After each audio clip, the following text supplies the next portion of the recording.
Hello and welcome back to the Grandin Films podcast. First Draft Films from Indie to Hollywood. And today we have an awesome guest for you. We have here Paula. Paula has been a friend of ours for many years now. She's very talented in many ways. She has been to film school, the very prestigious, what was it again? John Paul the Great Catholic University. Mm-hmm. That one. And what did you major in? Communications media. Nice. And emphasis in screenwriting. Emphasis in screenwriting. That is exactly why we've brought you on here today, Paula. We want to pick your brain about the amazing world of screenwriting. I myself am a bit of a writer. You know this. Kate has also written some fantastic things, so I think this is going to be super fun. Yes. Before we really dive into that, though, let's get going with our Grandin quick fact. Kate, do you want to start us off? Yes, my quick fact, I was racking my brain over what I could think of for a quick fact, and I remember something from the past that bamboo can grow up to 2 feet per day in the appropriate climate, which I can imagine we'd be able to physically watch it increasing in height if we were there to view that. That's my fact. That's amazing. Paula, do you have a quick fact for us that you'd like to share? Well, you just asked me before the podcast what my favorite 2023 memory was, so I would say one of the favorites was spending time with you guys and working on like the Isabel project and other friends and yeah. Those are some really good times. Some of you may recognize Paula's name from as our sound mixer and boom op extraordinaire for some of our past projects. So yes, and it makes sense with majoring in audio communications. So and all your other. So, but we're not going to talk about that today. So, what's your fact, Brooke? Oh yes, my quick fact. Grapefruit doesn't suck. I'm drinking a little grapefruit tea thingy right now. It's quite good, actually. Unofficially sponsored by Ant Tea. Right? Yeah. Love Ant Tea. As far as what we're working on, we are still working on the Isabel project, getting that all figured out and perfected, and no major updates other than that. Yeah. Paula, are you working on anything or just taking it easy? I do have a few projects in development, as they say. But honestly, and if people are post-film school out there watching, I just want to give a nod to you guys because there's a lot of hardship that post-grads go through with that, and just trying to pay off student debt or just really grinding. And I've just started that this last November. And working at the Yakima School District and just learning. It's been a big learning curve for me. Lots of sweet people to work with, but it's just been like 55-hour weeks sometimes, so. Yeah. It's kind of hard to find time to write. But I do have a few ideas. Nice. Ideas are always fun. So Putting them down a little bit. So. Oh, yeah. So why don't you tell us a little bit about your film school experience, and we'll just start there. It was awesome. What do you want to know? Let's see. How long were you there? I was there for actually only 3 years because my school is a creative arts and business school, and due to that fact, they decided that it would be better to do all the 4 years year-round, so we didn't have to interrupt our creative projects. Oh, no summer Nice. break. Mm-hmm. Yeah. No, I can see how really that would be enjoyed good. it. Yeah. Nice. And where is this school located? It is located in San Diego, California. Nice. So you spent 3 years in San Diego, right? Yep. Yeah, it was. Yeah. I like San Diego a lot. I've only been there one time, not 3 years, but I liked it for the week that I was there. Yeah, it's a suburb, so kind of out of the way, but it's called Escondido, which means hidden in Spanish. So Nice. I was hidden away for 3 years doing that, and now I'm here trying to help you guys. And Succeeding in helping us. You helped us greatly and taught us a lot. you guys are succeeding in like your own endeavors and all your hard work, and you didn't even go to film school. And I'm like, really happy for you guys. Thank you. Thank you. Our journey has only been possible because of amazing people like you, Paula, with a wealth of knowledge who've been able to teach us because we didn't go to film school. We started this because, hey, this is fun. We like it. We don't know what we're doing. Yeah. And I feel like that's something we could talk about because, that whole like, film school versus not film school. Like, Yeah. is that a thing? Oh, yeah. We have Like- another friend who is in film school right now, and we have not super in-depth conversations about that, but that is a really interesting topic. We can definitely talk about that today, too. Yeah. If you want to. I mean, I always want to talk about film, anything in Yes. film. What are we watching? Paula, are you watching anything? Have you watched anything recently? Yeah. So I watched Mr. Popper's Penguins. I didn't know that was a movie. I thought it was just a book. Yeah. But it's a good book, so it makes sense that they would have turned it into a movie. They did a really good job adapting the book, but making it completely different. Like, it wasn't, it was one of those films where they made it different, but it was still, like, a good adaptation. And it wasn't, like, the adaptation didn't take away anything from the book. Or, if anything, it made it better, but it was, like, a somewhat different story. But the characters were, even though they were, like, different in characterization, it was a good adaptation.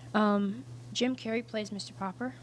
Oh. In the book, Mr. Popper is this, like, just a very portly gentleman, and he's, going along. He's like, oh, wow, I have penguins now. Oh, this is cool. Let me make a habitat for them. Okay. And Jim Carrey is really a reluctant. He's a great salesman, right? He's able to get all sorts of pieces of real estate from people and get them to sell this real estate to him. But he's had a bad relationship with his dad. His dad was away, like a big game hunter or something similar. And so he'd be like, oh, I'm onto something big, kid, but I can't come home for your birthday. Oh. And so because of that, he has this... when he gets his father's last gift to him, it's Penguin. And it comes, and he's not ready for it. He thinks it's a stuffed penguin. Oh, no. And then, of course, it thaws and is like, shakes his head and starts marching around the house. And then he's like, oh, I want to send him back. And so he calls the guy who is like, oh, yeah, you like Penguin, yes? Your dad sent it too, yes? And he's like, yeah, I want to send it back. And so he's like, through some mix up in the communication, he gets 5 more penguins. I want to send this penguin back. Okay, let me send you 5 more penguins. Just kind of the same as in the book. Like, first he gets the first one, then he gets the other 5. But I think maybe it's 6 in the book. Mary Poppins. It's kind of similar. Poppins. Basically, the penguins help him reconnect with his kids, and the penguins become a metaphor for,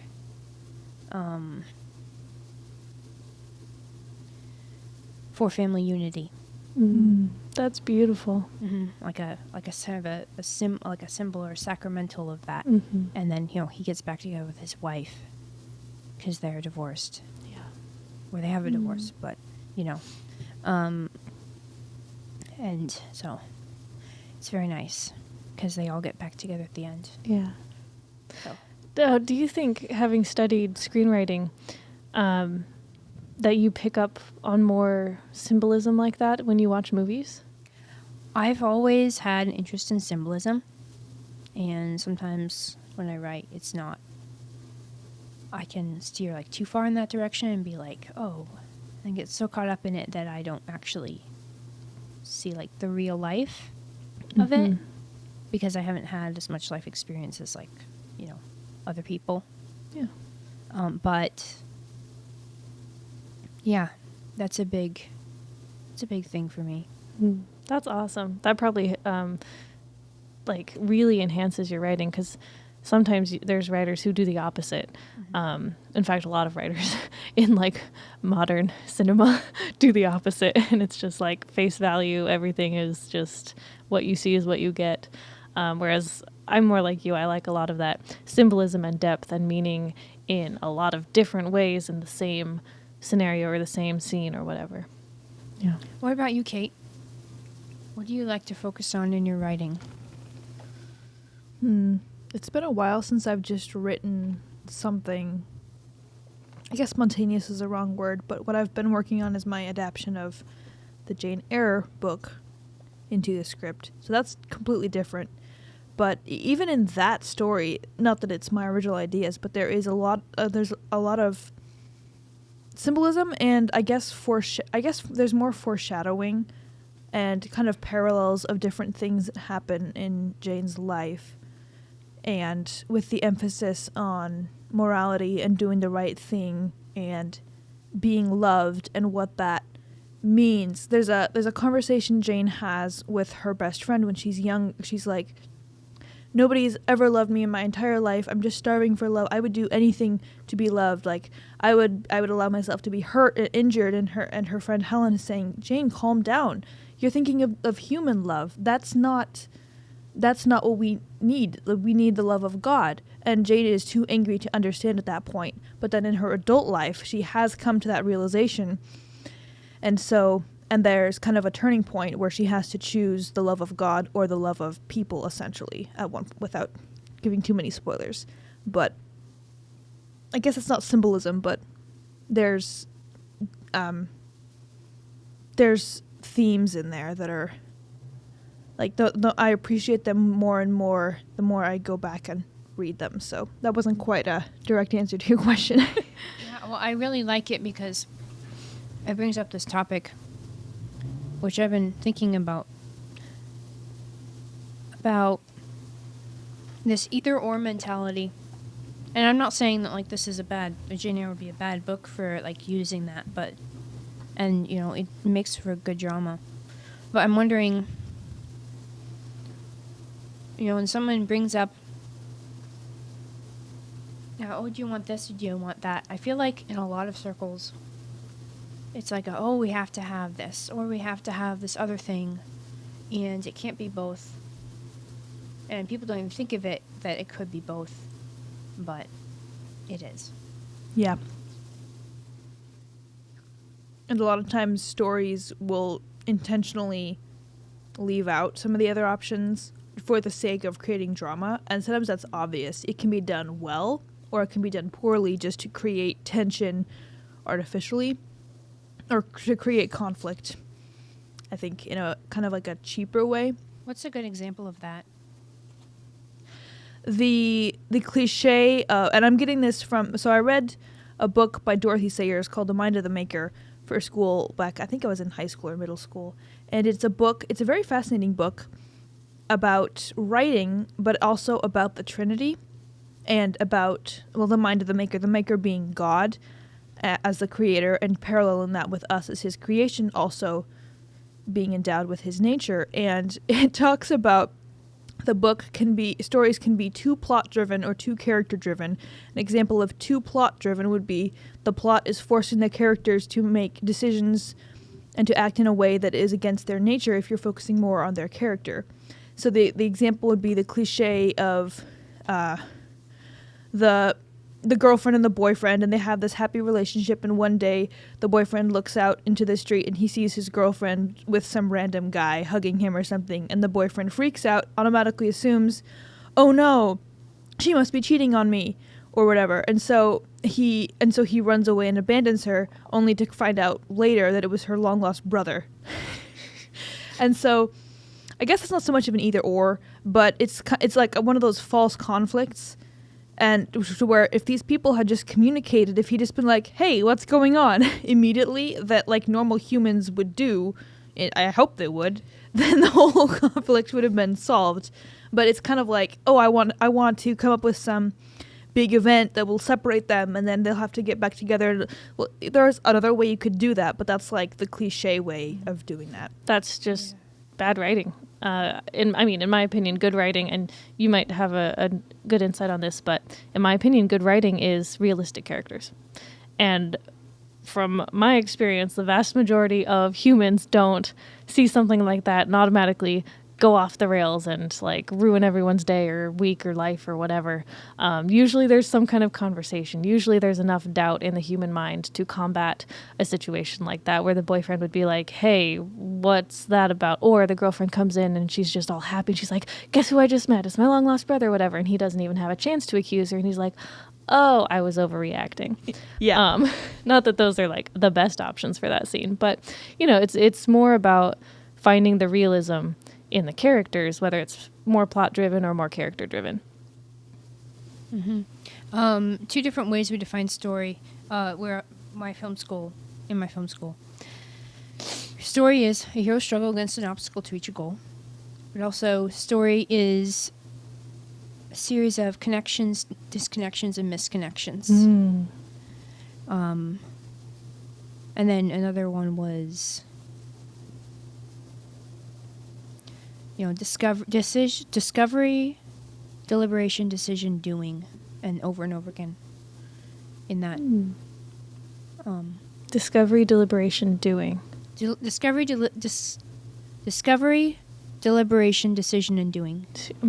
Nice. I like that. Yeah, but I wanted to go back to what you were saying about writing. That those characters who would have those conversations and would have those connections. It's really hard to write like that. Like, it might be bad writing, but it's very hard to write those connections and be like, oh yeah, in fact, life is actually more hopeful than we thought it was, because people usually don't freak out. Although there are some people who do. Yep. But, like it reminds me of a movie that I saw recently, another movie. One of my favorites. I think Mr. Popper's Penguins is one of my all-time favorites. It just felt so lifelike. Like, the connections in it were not forced or anything. Nice. As example, Mrs. Popper, in the book, she's like, oh, fine with the penguins or whatever, but she's like already like with Mr. Popper like all the time, and she's not separated from him or anything. And she's like, oh yeah, I guess we'll just, I'll just go play the piano and the penguins can go and do dances and we can train them that way. And she, she's a little bit like, huh? But then she's like, okay, it's fine and whatever. But in this one, she's like immediately like entranced by the penguins along with the kids, and she's like, oh, that's so cool. But they do have a moment of like, this is, like she always likes them, but the dad's the one who's like trying to put that off. So they do have like a connection. They do have conversations about that. They had like an all hope is lost moment. But the movie I wanted to talk about was #Home. It is a 3-hour long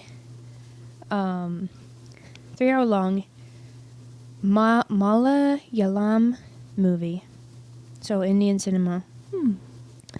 About a Catholic family who has a son who's a screenwriter, and he comes home because he's unable to work in the apartment that he's been trashing. And he has his first film, was a very successful writer-director, and now they want his second film. And he's struggling really a lot. So he has to write. He gets into a situation where he has to narrate or pitch this. I think there's a script read or it's a pitch, or maybe it's both. But he's supposed to narrate to the star. And so he's trying to be at home, but he has this social networking addiction. So his dad's trying to connect with him. And he's always on his phone and won't even hardly look at his dad. And then other people in the movie are, they're all trying to connect with each other. But anytime there's a huge conflict, it kind of dies down. Like, it's not like there's a big build-up to a big climax where everyone's, mad with each other and stuff. There is that, but it's just the build-up feels way more gradual, or it's not very noticeable until it happens. But you're like, when it happens, you knew that it was coming. Yeah. Ooh, that sounds like really good. Yeah. Any like questions about that, or You said it's 3 hours. Did it ever feel slow when you were watching it? Because you said it's very gradual. it was very interesting to me, so Mhm. maybe that's why it didn't feel slow. But Well, yeah, that it sounds. it was interesting because it was very similar to my family in many ways, but in other ways, like completely dissimilar. Yeah. You know, like they live in India. You know, Mhm. and you know they're Catholic, and Mhm. so that's similar, but you could tell that the filmmakers had an they were enchanted with storytelling. So, yeah, I Yeah. definitely recommend the film. That sounds really good. And if you get it, it's on Amazon Prime. So, Oh, nice. So with the so it's the character struggling against an obstacle to reach a goal. and So yeah, it with that framework, well, without giving too many spoilers for #home, what would it seems like the struggling against the obstacle would be the networking, social networking addiction, well, as in part, yeah. So there's and the goal being there's like a family few, unity. There's a few ones. So like so I say two main ones. So I guess it would be the mutual struggle of the father and the son. Because the father's trying to the father's struggle against his son's social media addiction to connect with his son. And the son's struggle to overcome his social media addiction and in order to connect with his family and save his script. And that would be those two. So, Yeah. but in the series of in the connections and misconnections, there's, I would say it's a good study in that too. There's a lot of like, I would say, the plot is advanced very cleverly with other, you know, like the younger son is what you might refer to as, oh, what's it called? It's a story archetype called, is it the Juster or the it's not the Juster. I know which one you're talking It about. begins with an M. It has been a long time since I looked those up. I know which one you're talking about, though. It's that, like... Mischief maker Uh-huh. who accidentally advances the plot. Yes. Yeah. Sometimes they're, like, out for themselves, like Puck from... Shakespeare? Yes. Is it Midsummer Night's Dream? Yes. Okay. Puck is an example of that kind of character, right? Mhm. That jester character, the mischief maker. Not necessarily malicious, but kind of out for himself or for the funny laughs or whatever. So I've never heard of this. At least I don't think I've heard of these the character archetypes. Even if you don't remember the exact names, so there's the mischief maker. What are some of the other ones? I mean, I'm sure there's like a hero, The mentor. mentor. Okay, The shadow. what's the shadow? Look them up. I've got very good YouTube videos of these online. Mm-hmm. Maybe we can come back and discuss it some other time. Okay. But there's That could be a whole podcast I episode, bet. just discussing the would- character archetypes. yeah, and I need to look them up too and refresh my memory. I know. Yeah, now I'm curious. I about want to say there's about 12, maybe 10, Yeah. I think Yeah. it's 12. 12. And it goes across a whole range, and each of these character archetypes can really be a good guy or a bad guy, right? They could be Okay. protagonist, antagonist, side characters, especially like the mentor character sometimes. There's a sidekick is one. So Mm. sidekick, hero. Mm-hmm. And they're really fun. I really enjoyed studying them when I did, and I'm sad that I forgot them so much. But once you have a deeper understanding of those, you can really see how they play out in like classic literature. I feel like Lord of the Rings is a great example of certain archetypes. I mean, you have Gandalf, obviously, the mentor. And then you've got characters like Aragorn or Frodo. It's like they're both their own protagonists, but in completely different ways. And if I remembered all the names of the archetypes, I could tell you which one they were, but that might be for another podcast. Yet I want to do that now. I want to think of like Tatooine Trouble, or why am I still saying that? 29 Trouble, which you're both very familiar with, and I'm thinking about the characters and like, where would they fit into this measuring system of archetypes? Yeah. That'd be fun. And it's interesting when characters have like 2 or more, because then you can end up with some really interesting combinations. Yeah.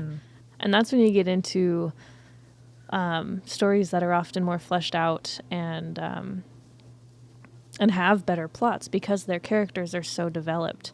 I think Alchemy of Souls is a good example of that. All of the characters in this show, Alchemy of Souls, have their own motivations, their own backgrounds. They are completely unique from one another, and they're all intertwined together. Each of them has their own motivation, and it's very strong in that way, which just completely enhances the plot because everything that happens in the plot feels 100% motivated by these characters' decisions. It never feels out of the blue or the characters being untrue to themselves.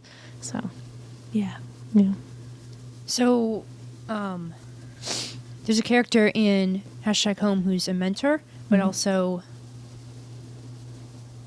it's really interesting when the mentor is the one who kind of saves the day, because usually the mentor's supposed to like draw back at the end and let the hero do it, but the mentor might give a little bit of a push, right? Yeah. But so is it like a mentor but, hero? I mean, that doesn't really happen. I'm just thinking. I mean, I guess the dad would be a sort of a mentor, right? Could be. I mean, I haven't Because, seen you it. know, he stands up for his family. Oh, But he's a little bit timid at the beginning. There's like so much stuff going on in his house, but he doesn't want to interfere with his son's life when he's like, oh, the busy filmmaker and everything. But there's definitely like family problems that need to be resolved, and they work through them, and it's so beautiful. Yeah. Oh, it sounds like a really good movie. Yeah, I've only seen, and I didn't even finish the whole thing. I'm very unfamiliar with Indian cinema. There was that one movie that was so long, and it was so late at night we didn't finish it. Bahubali? Yep. It was this huge, like, bouncing off the walls fantasy epic that was really hilarious, unintentionally so in places. It took itself so seriously that for us, we found comedy in it. Yeah. But it was good. I really enjoyed watching Yeah, I want to finish watching it. The story itself was very interesting. It's just that the characters were so serious in this like fantasy world and doing all kinds of like crazy fantastical stunts that it was like, this is really funny because they're being so serious about it. It's not like trying to be cheesy or anything, and I really kind of enjoyed that aspect of it. But the plot itself was like long lost hero, chosen one, and his mother's like entrapped somewhere and he has to like go save her, but he doesn't know it's his mom, and like all these kinds of storylines. And This does have a dance number in it. I guess you could say it's a good. dance number. But it's like a very low-key one. Okay. You have to be looking or you might miss it. Okay. Or you might not think it's a dance until you're like, oh, wait, that was a dance. But yeah, every Indian film has a dance. Well, not every, probably. Most of them. Most of them? Nice. How many did this one have? 6, 7, 8, 9? not that many actually, from the first half or so that we watched. But there were some kind of dance scenes that weren't there like was like super this dancey. long extended one of the main character. He meets this warrior girl, and he's like turning her into a princess, kind of like they're dancing, and he's like sweeping berries across her face, and then it looks like lipstick, and like it was, I don't know. He was kind of being a stalker, so that's another way that it was funny, but. They have this whole dance and like they're throwing flowers at each other and doing all these. And anyway, it was well choreographed. Yeah, it was. Have you seen Natu Natu? No, I've heard of that one though. Yeah. Have you seen the music video? Yes, I have seen that one. I don't think I have. It's very good. Yeah, Okay. we should just play it at swing dancing and just be like, hey guys, Oh, nice. do this. Because it's about the joy of dancing. So, Awesome. That's awesome. yeah. I'm gonna have to watch. I'm learning so many movies that I need to watch. Yeah. I need to get into Indian cinema. So we've talked a little about character. What about plot. I mean, there's a whole bunch of different ways to tell a story. You've heard of the hero's journey, where the hero has this whole circle, and then there's other things like the 3-act structure, or anyway, lots of different ways to structure your story. Do you have a favorite story structure? Story structure. Okay, so I was never taught the circle. Oh, That seems to be like the standard thing in schools, but I think it's more. It's along the same lines, right? It's the same sort of thing, and it's not like it's contradicting it. Mm-hmm. It's just more detailed. So I am very much indebted to my screenwriting professor, Christopher Riley, who wrote the Hollywood Standard, and he also wrote the 8 Essential Story Points. Ooh. Which is based off of Blake Snyder's Save the Cat, his 15 beats. But if it weren't for Chris Riley, I wouldn't be writing, because before college, I had only written a few stories, lots of academic papers, but I'd only written like a few stories. I would say like on paper that got finished, like 3 or 4, and then like a few like little skits with my brothers and sisters for puppet shows. So that was like that I can remember. We were writing a whole bunch of things right off the bat. Oh yeah. And so very grateful to him. Mm-hmm. But the 8 essential story points are. Do you want me to go through them all? Because I feel like. Or if you want to just hit a couple of them. I feel like they're not very well known by. Yeah. So there's the opening image. The setup. No, that's one of the 15 beats. So it's the number 1. The opening image. Number 2, upsetting the apple cart, where the story gets set in motion by an event that basically turns the hero's life upside down. Yeah. From where it was before. Happens around page like 15 in a story. And then there's the beginning of Act 1, or at the end of Act 1, which would be where the hero, basically there's no going back. It's called No Going Back. And it happens around page 30. And then the hero basically recovers from that and makes his first plan. And that's the first beat of Act 2, which happens around page 30. And then it goes to the midpoint, which is beat 5. And there's a lot of stuff in between there. Like, and Save the Cat has more stuff. Like, you have to, introduce your B storyline and your characters and everything in that time. Yeah. And it's fun in games because you're exploring the world that you're in. And you do that a little bit in the setup, but you want to go and do that more. And then from the midpoint, which is a very interesting beat and one that I have yet to master at all, like, comes the bad guys close in from Save the Cat, but it culminates in the 6th beat of the essential story points, which would be All Hope Is Lost. Ooh. And the first beat of Act 3 is like the hero's new plan, where something happens to bring the hero out of his misery, or he brings himself and is like, okay, well, I guess I have to make a final plan, And then the climax, where everything, he's fighting his last fight, basically, doing something he's never done before, and where he meets the need to grow and change, or he doesn't. Yeah. Yeah. I don't know, it's just exciting just talking about it, right? But, yeah, and then there's, before that, there's like the final image at the end, and before the climax, there might be like a high tower surprise, they call it, in Save the Cat, which is, oh yeah, we got up to the tower, but wait, there's something else. You got up to There's the just tower, one but more- there's an ogre at the top of the tower. Yeah. And either you have to, and the strongest ones will have something that's very thematic and goes along with or it could just be like a threshold guardian that they. Yeah. And that could also be exciting too. So. Yeah. That's awesome. I really like how those 8 points have this very gradual rising action up to the climax and then a good fall. It's not like it's just like straight up to the climax and then who knows what afterwards. And it seems to clearly follow the 3-act structure, which I'm a huge fan of. I like those 3 story beats. Well, they might be more story beats, but those 3 general arcs, because it gives you a little bit of a roller coaster in that rising action, and I absolutely love that. I feel like that really pulls the audience along in the story, especially when there's like good characters you can fall in love with or hate and love to hate, So It's like disaster episode in the apple cart, and then like, oh, I'm kind of going along trying to deal with it, and then it's like, oh, well, I guess I can't go back anymore.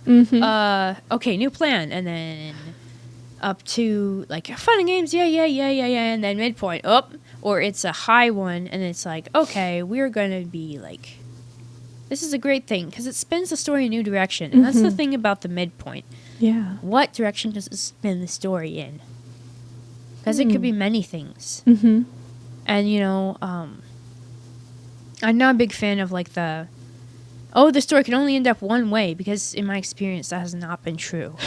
And I try to make it go one way, but it doesn't work. I try to find it, and it's like, okay, I'm just not there yet. Like I would like, like practically speaking, as a writer, you're not going to find it, and that's like you have to find like the exact right way for your story to go. Says this one writer.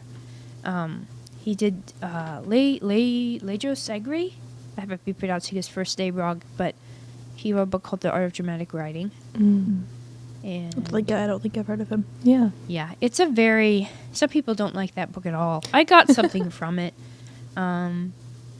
It's a very strict way of looking at story, but you can always learn from. Yeah. There's some nuance, but there's definitely patterns that should be, and beats that should be hit. Mm-hmm. Yeah. It's good to have, because if you have a story going in a particular like direction, like you want the characters to be redeemed, and that's like the whole point of it, right? But some people are like, well, we want to show the characters when they fall, and that's a legitimate way of doing things because it shows how much we need God and we need love. Yeah. Yeah. For me, I can hardly stand when people fall. Like, I can get some interest from the story, right? I might be watching something and it's interesting to see like how it happens, but I want to see at least a glint of hope at the end. Yeah. I'm more interested in what happens, like the fall, but then what happens after it, and how does, like, for example, like a dystopian society, how does a civilization build up after? There was a movie I think is coming out soon, that, of course, I see the trailers for everything, and I'm like, oh, this is a cool trailer, I think I'll like the thing, and then I don't. Because I'm just very hopeful about those things, and people are really good at making trailers, and sometimes I get, Yeah. everyone gets disappointed. Yeah. At one point or another. But it had to do with this, like, okay, how does this society build back? If I remember correctly. What would that be? That sounds really What interesting. would it be? It sounds harder to make that kind of story than about defeating the evil bad guys, and then everything worked itself out. Like, I don't even know how I would start as a writer. Well, I think doing it has to that. be about connection. Mm-hmm. It has to be about that conversations, and those are really hard to write because you want to just skip past them and be like, we have a quick solution. We got the pendant. We got the. We want to feel good, It's hard to read stories that don't immediately make us feel good. That's what TV shows are for. Like, if there was like an opposite of like Breaking Bad, Like, I want to write that. Breaking Bad, mending good. Yeah. Exactly. I feel like we could just talk for hours and hours about this. I love it. We are running a little bit long here, though. So, to wrap things up, Paula, you've had experience writing through film school, and then you've been writing since then. Do you have any piece of wisdom or advice for anyone who like wants to write, but maybe they want to go to film school, maybe they don't, they have this creative spirit and they don't know how to get it out, or who just like want to Honestly, write? knowing you guys, I don't know what I would say. If it was like 2 years ago, I'd be like, go to film school. But now, since I'm paying down my student loans, I'm like, well, Oh. I can't wish that on anyone. But there's ways you can do it cheaply. I would say don't do it cheaply. Like, whether it's with your time or your talent time and talent, or your money, because those are like the three components of making anything good project. Go all in. You know, and maybe it doesn't have to be like a fancy film school. Like, maybe it could be Central Washington, or maybe it could be whoever else has like a film program. But I was blessed to have just an environment that was very supportive. Yeah. And I wouldn't wish, an unsupportive environment on any Christian filmmaker going into. Oh yeah. Yeah. I think So I would say, don't go to Central. I mean, I was there briefly to just like look at the place, and I was like, cool, this is chill. This is cool. But I was like, I want to get the best of the best. So I gotta go to this one, and this one only got started in like 2006. Wow. And has like 300 student body. But it's very supportive, and there's an emphasis on community and redemption, and telling stories, and we is bigger than me, and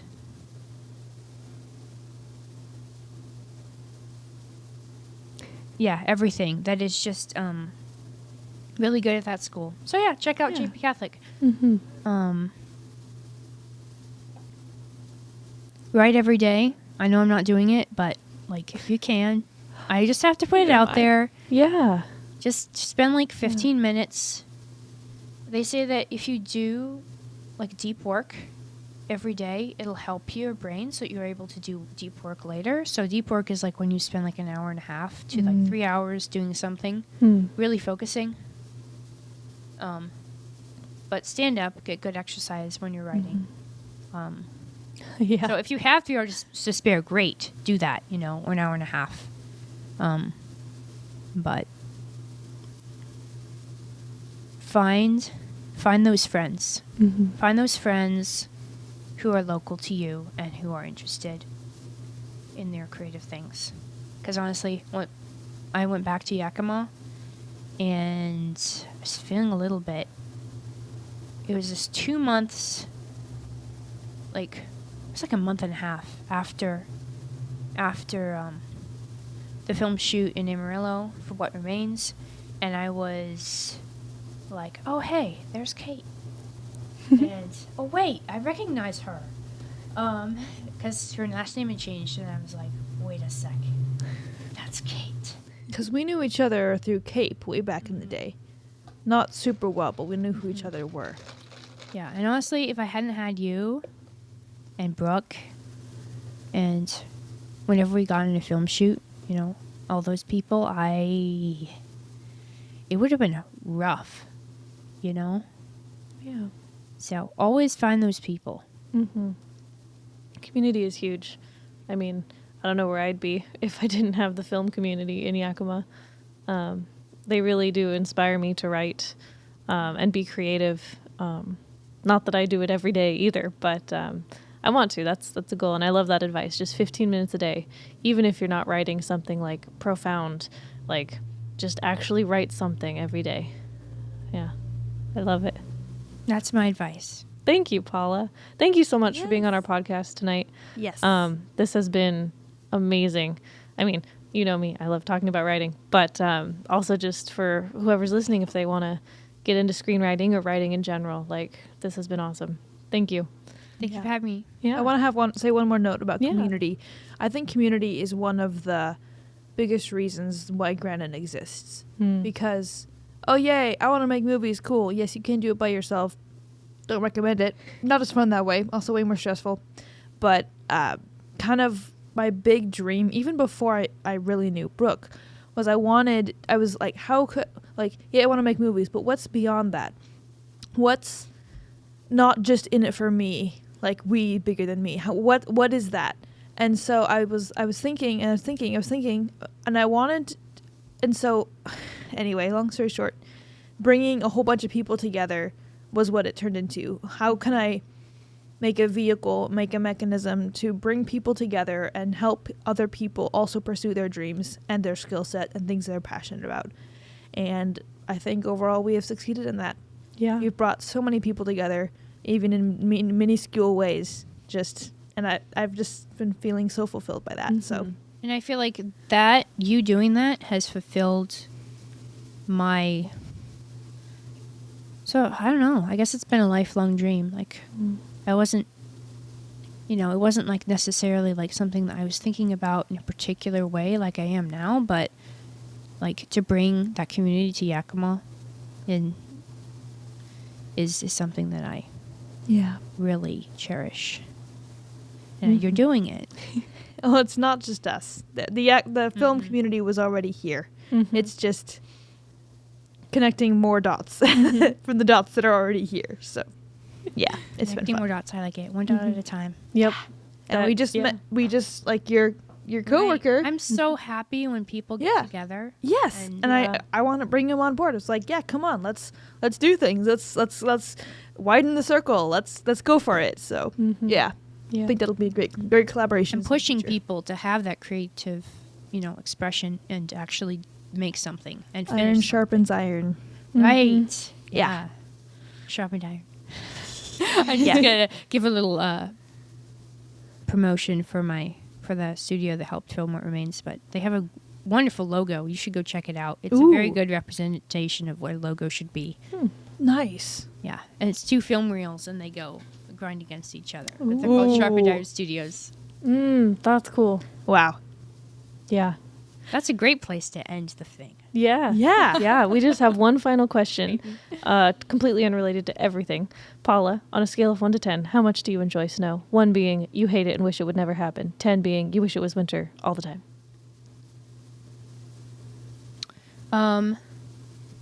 Let's go with a nice round 7 or 8. Because each snowflake is unique. And when they're all... It's ice that I don't enjoy. Yeah. Driving on ice is what I don't enjoy. But Yeah. I really like snow. Yes.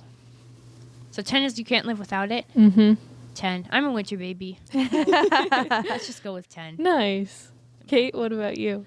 I think I would say probably 7 because as much as I do not like the cold, and anybody who knows me, I will immediately let you know whether or not, even if it's irrelevant, I will tell you I don't like the cold.